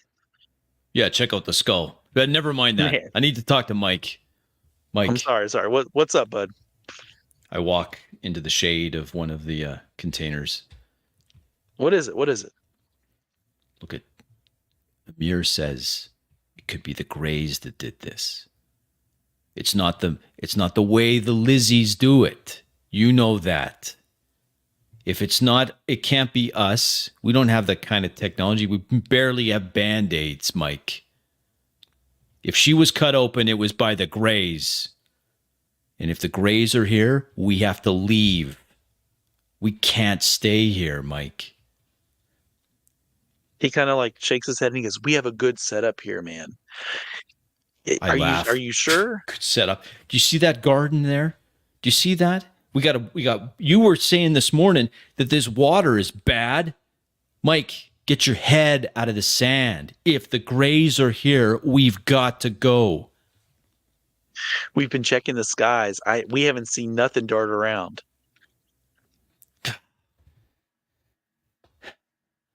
I put my finger on Mike's chest. I hope you're right, Mike. Because otherwise, you've sealed our doom. We could be packing up and leaving this place. Take it easy. Take it easy. Look, don't be broadcasting that. Look here, bottom line. I know we have that. a That's small, why I we have a talked to you. small group of people here. We're doing the best we can. We got some places that are reasonably good shelter. We got some fresh water. We got food coming in. There's a whole city to explore. Here. The Greys know we're here. It's just a matter of time, Mike. It's just a matter of time. We don't know that they do. We don't know that. We don't know that they know we're here. Where did that girl come from? It makes no sense. I don't know. Well, I don't know, man. In. I don't know. I don't know. We better be watching her, Mike, Sam says. I push away from him. I got a bad feeling. I got a really bad feeling. Revy, come. I turn on my heel. Start walking out. Walking to my little container of my own. I pull out my phone as I do that. Fire it up again. Look at the image on the cracked screen of my barely powered iPhone. Greys. I put my iPhone away.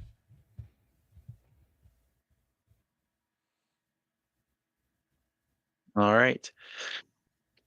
You guys have the rest of the afternoon. There's Lynn, you're taking it easy, resting up in the bed, and Sam, you're I'm brooding in my crate, looking at my iPhone every so often, the picture of my family. What was my family? At some point, Bobby, one of the other survivors in your crew, he actually comes by your crate, and he kind of like knocks on it, to get permission to come in. Come on in. What do you want? Bobby, he's holding out some vegetables that was in the garden, and he says some of these vegetables are going bad. I'm not for sure why. It doesn't make a lot of sense, but they're decaying. You've been watering them with that well water, haven't you? Yeah. Yeah. Let's have a look. I hold out my hand. They look sickly. Yeah, I wouldn't be eating this. I wouldn't be eating this at all. Is it how most of the crop like this, Bobby? Not yet. No, but it looks like it's starting to spread. Have you shown Mike? No. Wanted to touch base with you first. Mike's talking to Amir about the girl. I don't know. They're discussing what to do with her. You got to tell Mike about this. That's our food supply, right? That's what's holding us here. I mean, these crates aren't much to write home to mother about. It's that garden of yours. That's the real future. And if it's going bad, you got to tell Mike. Yeah. Well, I'll go let him know. Maybe touch base with Doug. Doug was supposed to be checking out the well, seeing what was going on with that. Oh, right. The well. I push myself up off the floor of the container. Yeah, I'll go talk to Doug. Yeah, show that to Mike. Interrupt him. It's important. I think it's important. Man, keep your eye on that girl. Just Her story doesn't make any sense. Cool. Lynn is checking out some of Emma's belongings, particularly that outfit that she was wearing. He's checking around, see if there's any words on it.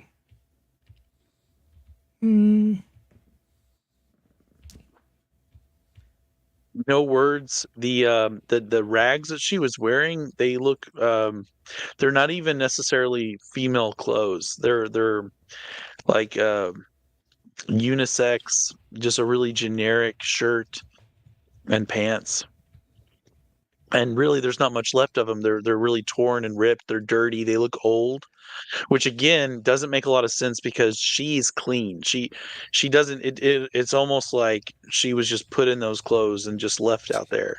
Because it's spending any amount of time out in the wastelands, you're going to get dirty, you're going to get dusty, you're going to get, filthy just from the nature of being out there. He's looking for any kind of what Mama used to call wash tags. He explains to Emma as he's kind of looking over her belongings there. You think it's got any of those?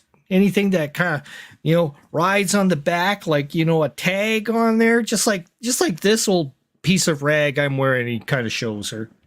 Anything like that on it? No.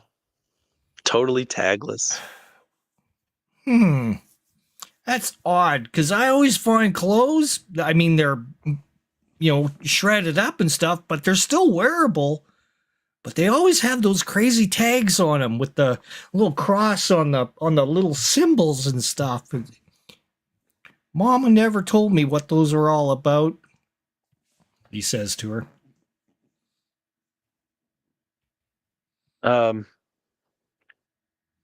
Yeah, so so you're talking to Emma about this? She's very clueless as far as any kind of descriptor. She it's almost like she doesn't remember. It's almost like she doesn't remember what happened to her up until she was in a room with someone talking to her, and then the next thing she knows, she was talking to Sam. So her memory's got blank spots. She knows her name, and that's crystal clear. And she seems to have, normal memories that you would have just from knowing how to walk or knowing how to speak. Like all of that's intact. But her memory of things has been altered or erased. It's or maybe she's repressing it, because it was too horrific. Who knows? So they took her to go lay down. Audrey did in one of the crates. So did you walk over there? To keep talking to her. He creeps around. So Audrey's there with her, and and she's just basically sitting with her, and you're kind of like talking to her about these things. And Antonio's there, and he says to you, he says, "Lynn, did you really fight that bear and used a brick on it?" Yeah, I tried to use a brick. I tried to shoot it a couple times. That is crazy, man. You're nuts. You're loco. Oh, you think that's nuts? You should have seen Sam. He was taking it on with a sword. It's crazy. What in the world? It's wild. It's wild. He Antonio, he just kind of like looks at Emma and he goes, he says, "It's okay. You're with friends. We're gonna take care of you. Make sure you're okay." She just nods. She says, I really don't understand what's going on. I feel like this is like a dream. Ooh. Did you have any hobbies when you were younger? Things that you like to do? He says, I remember playing cards with my dad. Wow. I wish I had a dad. He left after the war. She says, "What's really weird is I can remember playing cards with him, but I can't remember his face. I don't know what's Weird. going on with me." Well, Amir he'll fix you up. He's gonna fix me up, so I'm sure he can fix you up. I think we need a scanner though. Antonio says, if we're looking for a hospital or something like that to get some equipment, maybe we can find an X-ray machine. Are those things portable? Could we carry one of those? How does that work?" He thinks. He goes, well, wait a second. You got magnets? I remember those things. They stick to metals.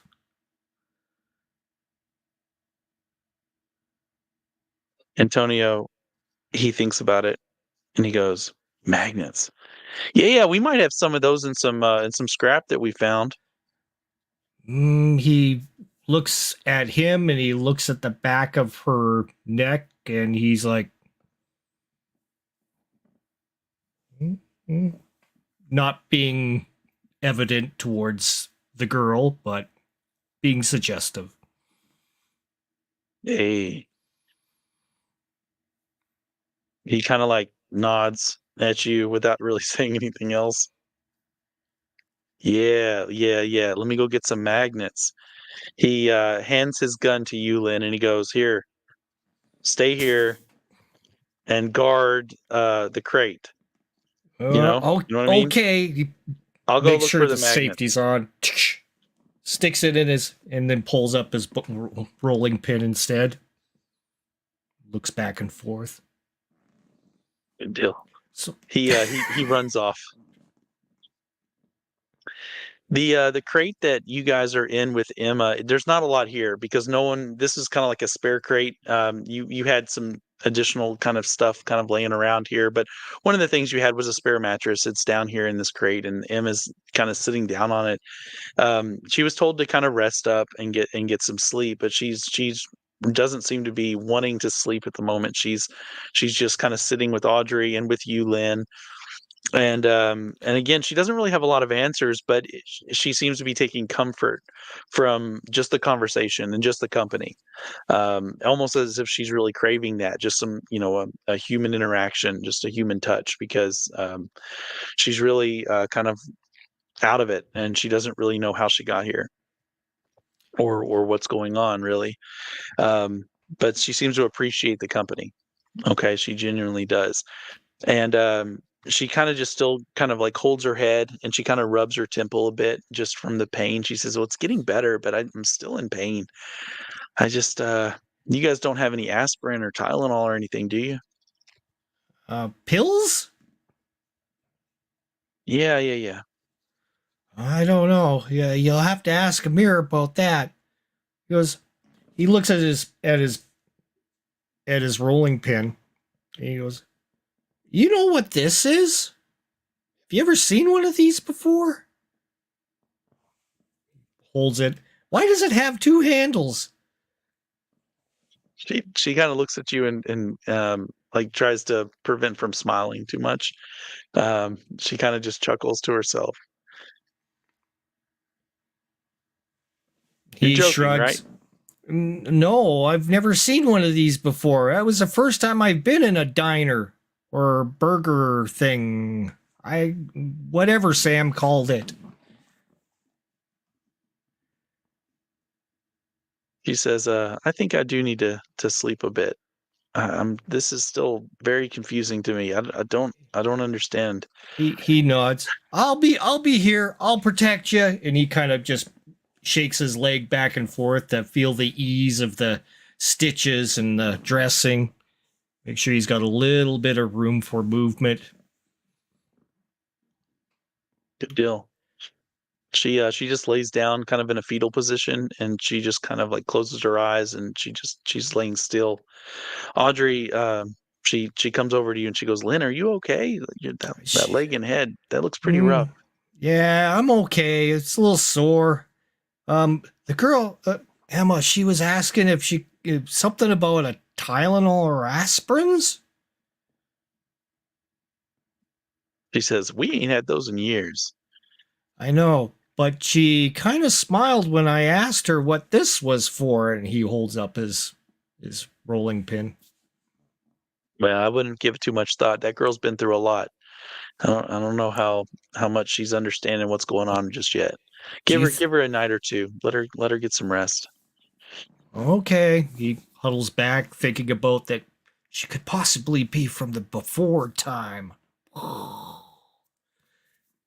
At his her mind. age, she shouldn't. She shouldn't be, not too much.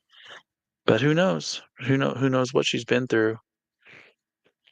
It's something. And you know what? At least we found her. We found somebody else. I Better hope us than some other people out there. Not everyone's as nice as us. I hope she's okay. Yeah, it was weird finding her out in the middle of nowhere. We gotta check that place out next time. A little bit more further. It's gotta be like maybe a basement or something, or some sort of building around there. I don't know. We've never been there. We gotta check it out, I think.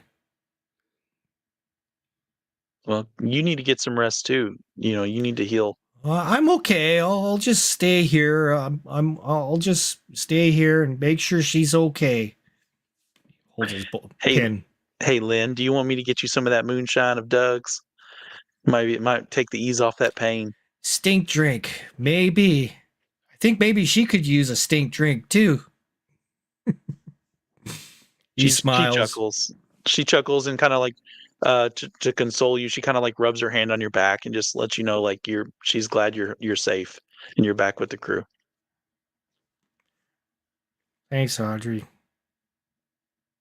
In a foul mood, I walk over to the well where Doug is working on the water, muttering the whole way.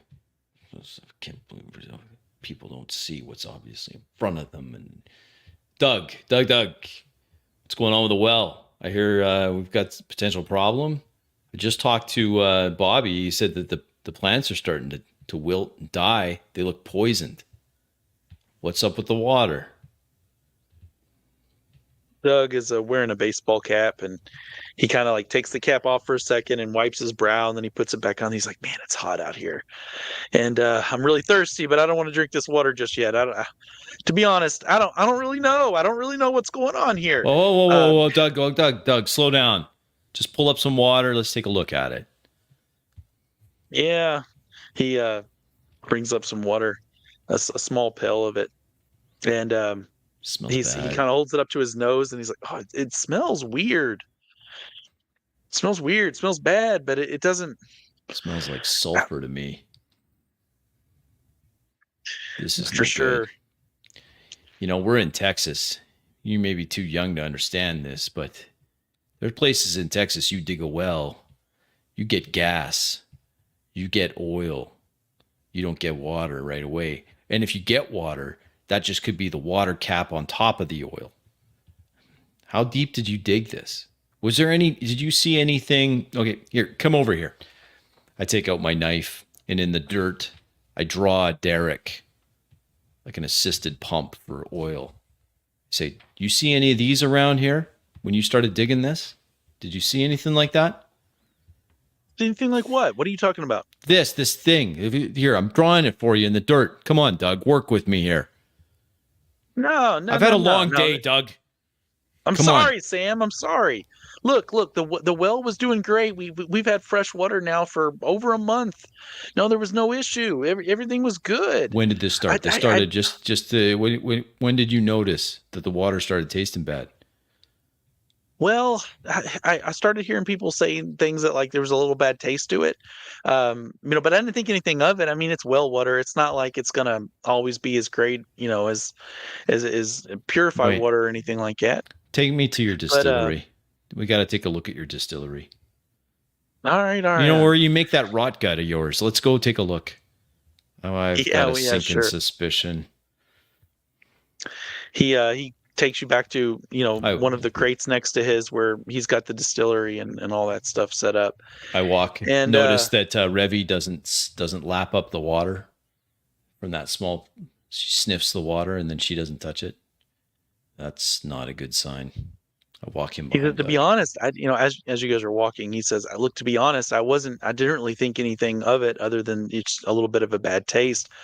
But then when Bob was using it for the garden, and the vegetables started to get sick, they started to look like they're going bad. It made me start to think maybe there's like a contaminant in the water. But again, I don't know where it's coming from. All right. Listen, I need your distillery here. I want to see where you've been boiling the water here as part of your still. We need to take a look in there, because if you're using the water from that well and you're boiling it off as part of your still, there might be some residue. I want to see what that residue is. If that residue is poison, then that means the water is poison. You follow me? Yeah. I get it. You're not going to want this rot gut anyway. So let's empty your still. We want to take a look inside. Got it? Fine. I took a drink of that stuff this morning. We're not wasting much. Come on, man. It's better than nothing. We got to have something to take the edge off out here. Oh, yeah, but taking the edge off is one thing. I can get behind that. Drinking poison? I mean, we used to have something called Kool-Aid, but drinking the Kool-Aid meant something completely different than quenching your thirst, okay? So we're not going there. Sam scowls is watching Doug. Go ahead, Doug.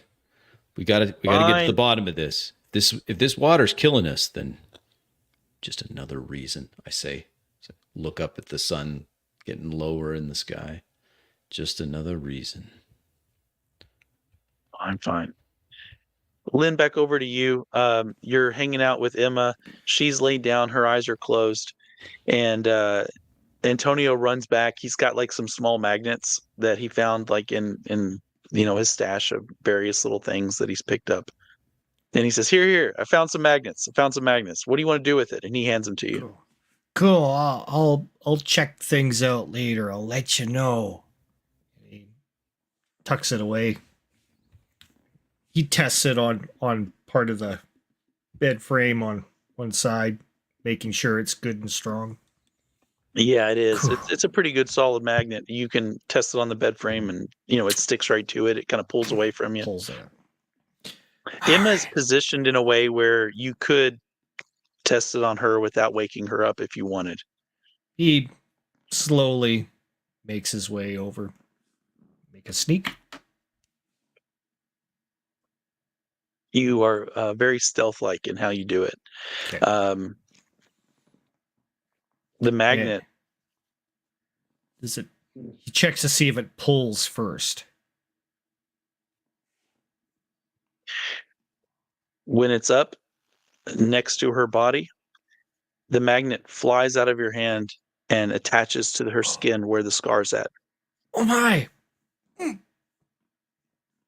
He waits a second to see if she moves around. She feels the impact and she wakes up and she goes, "What's going on?" But we'll leave off there. Okay. We'll leave off there. Right on. With the magnet latching onto her skin. Dun dun All right. dun. Dun dun dun. It's the Greys, Right man. on. I'm telling you, it's the Greys. It could be. I think it was the Greys. I think I got that right. Yeah. Whew. All right. Couple of spots where I messed up. but yeah, I kept it was forgetting cool. my perks. Cool. I kept forgetting them. I had this perk that could have maybe saved us from getting one or two of those wounds from the bear. Opportunistic, where I can treat up to 2 dice rolls as if they've exploded. So I rolled high on one of them, but I was like, oh man, I could have done that right off the bat because I rolled low. Just roll again. So yeah. And I had Vanishing Act, which maybe I could have used, but Vanishing Act, sure. when they like hide in the storeroom when the bear comes at us. Yeah. However, I was pretty wounded by the first round there, so I don't think I would have succeeded much in a sneak roll after that. So this is your game, Matt. Tell us, how much did we massacre your game? No, you guys did fine. You guys did great. Um, there was one part where during the fight with the bear, I kept saying, "Okay, roll attack again or roll attack again." I probably shouldn't have done that, but we were engaged in a combat. Here's the thing: going forward, and for anyone watching, if that is just the progression of the combat.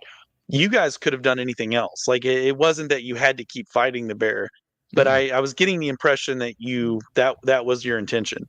Yeah, And that again, was it's a my new intention. system. I was Okay. not about So to it let the wasn't that I bear was go. trying to tell you what to do. I mean, you guys are free to do whatever you wanted, but No. because it's a new system and you guys are still learning the ropes, I was just kind of guiding you guys down what I thought you guys Yeah. wanted to do. But no, I thought you guys did great. Cool. So- Yeah. Cool. The Yeah. reason I didn't disengage from the bear, because I was like, if it was me, I'd get the heck out of it. That's a grizzly. You don't go toe to toe with a grizzly.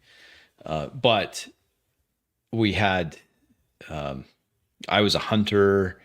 We had a failing garden. I'm like, and then Len's already down, and I'm like, well, Len's just gonna shoot the thing, and then Len can't even shoot the ceiling, and I'm like, well, if I leave him, he'll just die, and I'm like, I don't think he's that. I'm looking at my observable details, and I'm like, no, he's good natured. Well, he's not really good natured, but I can't just leave him. So anyway, decided I was gonna just duke it out with the bear.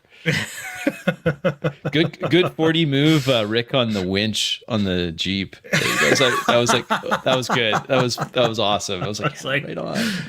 Yeah. So I'm like, how in the heck are we gonna get a bear into the back of the Jeep? I've got like this 8-year-old kid and me. 8-year-old? No, I'm like 15. You're like 15. Yeah. Can't even grow a mustache yet. Cracking voice, that sort of thing. Yeah, I was immediately suspicious of this girl. Like, I'm like, she's a plant. I know. Yeah, it's kind of like, what, what is this doing out in the middle of this? This does not belong. That's why I started like looking at the rest of the buildings to see if there was like, any sign that could have been like she just appeared. Sealed. Yeah. So Matt's up to something. But yeah, we can guess all we want. So I have a system question for you, Matt. When we were doing something like in that combat, for example, I'm specialized with the blade, right? That's my thing, and I have a base ER of 2 physical, with my primary attribute is strength. So that would be 2 + 2 for the strength, and then +3 for the melee. Is that right? So like that would be my 7, right? And then I look on the side here, which Rick did up. 7 equals a D6 + 1. And then I was only doing one thing. Like I was just swinging at the bear. So I rolled a D12 plus my D6 + 1. That's right. And then if I get max value on the 12 and the 6, they explode. Yeah, either or both. Yeah. Either or both. Okay. Yeah. And if I had used the opportunistic, then I could also roll that as if they exploded again, and then add the result. Is that what it would be? Okay. Yeah. Okay. So the perks are like really perk, good. Like you want to remember your perks. Okay. Yeah, and another thing too is I know it's the first time you guys have ever played the system. When we're in a fight, when there's any kind of situation like that, I didn't want to try to move your character or narrate for you what you guys are doing, and it takes a little bit of getting used to with having the narrative freedom to role play out however you wish what that damage looks like for you, and also for the damage you're dealing to the bear. But you guys are free to narrate that to the nines. You could have added more narration to the strikes you were doing to the bear, or what the bear is doing to you. I had a question about that again, too, Matt. Again, it's a combat question, just to get the details right. I have a perk that's this parry expertise, and I'm using the blade, which is a parry weapon. When does that come in? Like I was doing my soak roll. Does that add to the soak roll? Does that add to the luck, or is it something completely different? Something different. So Okay. parry is a type of cover. There's several different Okay. types of cover. If you're in a gunfight or something like that, you can use the scenery as cover and just kind of like duck and hide behind things to absorb damage that's incoming. If you're in a melee combat or an unarmed combat, which again you could have done it against a bear, then you could have used your parry. Okay. And that counts as an action. So you would have had, you would have say, okay, well, I'm attacking and parrying. And that would have been 2 actions instead of just 1. So then instead of rolling my D12, I'd roll the D10 plus the D6. You'd roll a D10 for your action die, yes. Okay. But the benefit to that is that when the bear was attacking you, any incoming damage that you would sustain or take, you get to make a luck roll. And if you succeed at that luck roll, you just negate any damage that's incoming. Okay. And again, you would narrate you blocking, parrying the bear's attack with your sword. So I did that wrong, guys, because I rolled my parry luck, but I rolled the D12 for the strike. It should have been a D10, because if I'm striking and guarding against the bear, that's 2 actions. Okay. Right. Okay. Yep. Yeah. Got it. Yeah, it's an interesting thing being on the player end of a player facing a game. So I've never done that. I've been on the GM end. So playing Cypher System. So I know it can be a little bit of a trying to get your head across it. Yeah. So yeah, I kind of like how this success system. I had to have it up here in order to kind of see how you were gauging our successes or failures. So it did give me some insight on how you were using. Something that I had up. That so the hitch was when we were getting hit at the same time. Is that right? Yeah. Matt? Yes. So we were hitting it, but it was hitting us too. Yeah. Okay. That's right. The hitch. So the very far end over here, on all those dice and everything are to show you how the action dice work up against. So we have it up there just in case. I have my Sophie's dice already figured out with all those calculations there. So it was a little bit easier for me to do, but you always have to kind of refer to your sheet, of course, with all the additions and everything. I ended up doing a lot of like pre-adding stuff, like for my whenever I was using something that would be using my dexterity, I already had it kind of written out that there was it was 6 as a baseline, and then plus my melee. If I was like using a brick or something, it'd be a melee simple, so that would add 4, and that would be a total of 10.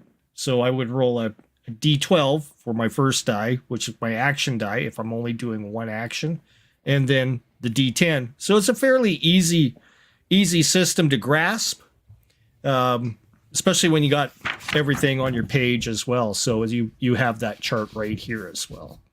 So Max has a question here, and just to clarify for you, Max, the dice on the left column, that's your action dice, right? So those action dice start at 12 for 1 action, 10 for 2 actions, 8 for 3 actions, 6 for 4 actions, 4 for 5 actions, and then D2 for the ones on the right. That's your. Is that right, Matt? Or are you adding 12 and 6? The action dice aren't visible on. They're not visible. Okay. Okay. So I was wrong. Max is right. So he said on a 17 you'd roll a D12, you'd roll a D4, you'd add the 2 together, and you'd get a +1. Yeah. Because it's a 17. Yeah. A 16 would just ignore the +1. So Max has got that right. Okay. See, there you go, Max. You should have been in this game. And that's the thing with the effect dice, it's pretty intuitive, because whatever your total is, it's going to be very clear what dice you would roll for that, right? If you have a 12, you just roll a D12. You got a 10, you roll a D10. A 6, you roll a D6. 7, you roll a D6 plus 1. So it's on the character sheet, so it's a quick reference. You don't have to look anything up in the book. But once you play several sessions, it starts to become very intuitive to what to roll. You don't necessarily have to even always check. You'll just know it. Okay. What did Oh, you I guys was doing think that playing the wrong. game? Dang it. How did it feel when you guys were playing it? I think I need to do more of what Rick did, where he went through and added it up, because I can see here I was shortchanging myself by 3 on the instead of rolling a d6, I should have been rolling a d10, because I see that here. I should have been adding my strength skill as well as the melee skill. So there's 6 plus 4 for the primary base ER and the primary skill ER. So yeah. It takes a little bit. I can understand why, It Matt, does. you'd say that it once you do it enough, it starts to become intuitive. I can see. Yeah. And keep in mind, I- it's the first time you guys have played a new system, and it's also the first time I've ever role played with either of you. So, and it's one of those things. And we're also doing it over the internet, which also is a little bit more tricky than if we were at the table together. Yeah. So with all Yes. that being said, it was, I thought it was still a good time, and you guys, I thought you all did great. Thanks, Matt. But Yeah. with the combat, with Xenoplicity, we roll the dice, and then based on the results, depending on success and failure, and then you roll your if you have cover, you roll for cover, and if not, then you're rolling for where you got hit, and then you're Mhm. rolling for your soak, and then you're just narrating all of that. So it's Did we lose him? We'll No, find I'm out here. soon. Oh, he's okay. Okay, You cut okay. out there for a second. Okay. sorry. Yeah. Just it's emergent storytelling, which is to me the best way to role play, and I love the 4D thing. I want you guys to have the freedom to narrate what you encounter. Um, but yeah, how did I do with the 4D thing, guys? Well, That's great. I thought you did great. You did fine. Yeah, there's a couple of things you could have pulled back on, but as we'll probably do a GM diary on it and go over some of it as well. I thought, But, Matt, you did great. You didn't ever move us, which was nice. Yes. That's always an annoyance when the game master's moving you around, and you never did that. So that's kudos. That's easy to fall into. And I liked the NPCs. I liked interacting with Mike and the others. It was good. Yeah. Yep. Yeah. He's very fluid with that as well. Yeah. It was good. Okay. Yeah. So that was great. It was a nice, good experience, and yeah, check it out, guys. Xenoplicity. Now, tell us where you can get it, Matt. It's on Drive-Thru RPG. Drive-Thru RPG PDFs available now. We also got some modules that are up there for sale. Nice. Print options are going to be coming soon. That's just down the line at some point. Hopefully within the next month or so, we'll have print options. And for those that aren't really into the post-apocalyptic, this is you can use this for really any setting, right, Matt? It kind of goes the whole. It has its own setting, but on top of that, you could play science fiction, fantasy. There's magic if you want it. I think there's all sorts of cybernetics. Lots. Yeah, we have a fantasy setting, we've got sci-fi, we've got post-apocalypse. They're all interwoven in their own way, so you can use them in conjunction with each other or keep them separate. And just depending on the game that you want to run, you can use the setting and use the system for whatever kind of game that you like to do. And to your point, there's all kinds of lots of different options as far as magic or psionics or bionics or whatever. It's all in the book. And you guys made a character. We did a character creation in prep for this. So you guys got to make characters in this. What did you guys think about the character creation process? Oh, it's neat. Yeah. Go ahead, Rick. Yeah, it was great. Lots of options. Like you can play any type of character imaginable. You have a lot of templates ready to go, and the random tables really bring up a few ideas in your head. Like you said, you didn't have to go with what you rolled up, but we rolled them for everything anyways. And I did kind of tweak it a little bit in order to kind of get it to the way that I wanted it to. But yeah, it's very easy to make a character. What did you think, Crispy? Well, what I liked about it, and just like you were saying, Rick, you don't have to use the randomizers if you don't want to. But the nice thing about the randomizers is the tables to make your character is that you can get some interesting combinations and things that you wouldn't necessarily. It's a good creative tool to maybe broaden your horizons a little bit, like maybe something a little different. And I did like how they had private details and observable details, and then you picked your perks, you had some customization. There was a lot to it. I think that my second character making it with this would go a lot smoother than the first, but even the first, there's lots of options, easy. But it wasn't too hard to do. No, it wasn't hard to do. It just goes you through, and I like the layout of how you did it. So it's this step, then this step, then this step. It was well thought out. Yeah. I would have never thought of playing a kid. This is totally new to me. So I play kids as an NPC, but it's quite different trying to do it as a character. So you're kind of trying to think in the kid's point of view of a lot of things. He'd make up a lot of words and stuff because, of how old he was when this all happened. And he didn't really have much of a background in what we perceive as our real world. So he has to make up words or call things by the Jeep. They're all Jeeps to him, that sort of thing. So it was neat kind of playing it that way as well. So awesome. Yeah, so check it out. Check out Xenoplicity. It's a I would say fairly unique. I haven't seen other dice systems like it. It's you add the dice together so you get that bell curve. I like that. And but that dice chain mechanic is different, and I like it. It's reminiscent of some other systems I enjoy, where your skill, as your skill gets better, then your dice changes to a higher value, and it's it works. It seems to work from what I could tell. I'm not an expert. I'm just you both survived player. Your first session. We did. I thought for sure we were going to die. I'm like, okay, so it's 40 minutes in. We're both going to die right here in the diner. But turned out okay. Yeah. Got lucky. I rolled really high. Got lucky. So. Awesome. So thanks, Matt. Awesome. Yeah, that was great. Yes, Matt, we truly do appreciate you hosting a game for us here. Are you going to end up continuing us on this adventure in the future? Or if you guys are I think others should step in too. Like this, get Phil to try it out. Phil's good at playing the bad guy. And Max. Yeah, Phil's awesome, but the bad guy. He's a great bad guy. Yeah. Awesome. Yeah, absolutely. If you guys want to do that, and happy to play more games in the future with you guys. So for sure. Right on, Matt. Right on. Appreciate you taking the time. I'll put a link on my stream for the PDF and everything else where you can get it at Drive Through RPG. And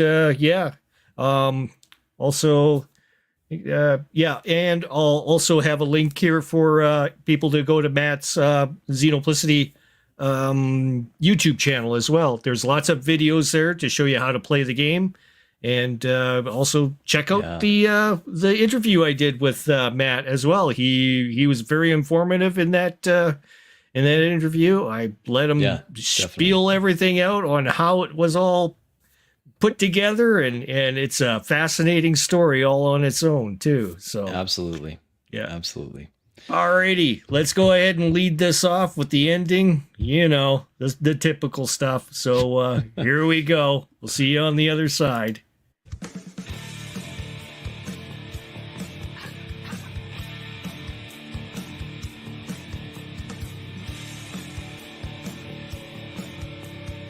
Alright, if you've made it this far in the video and you feel like you want to go ahead and punch that subscribe button, we're learning stuff, I'm learning stuff, let's all learn together. Subscribe now. Subscribe to 28mm RPG, subscribe to Big Bad RPG, and subscribe to Table Runner 3. Thanks for joining us. Keep an eye out for our next upload. We'll look forward to having you on the next one. Bye.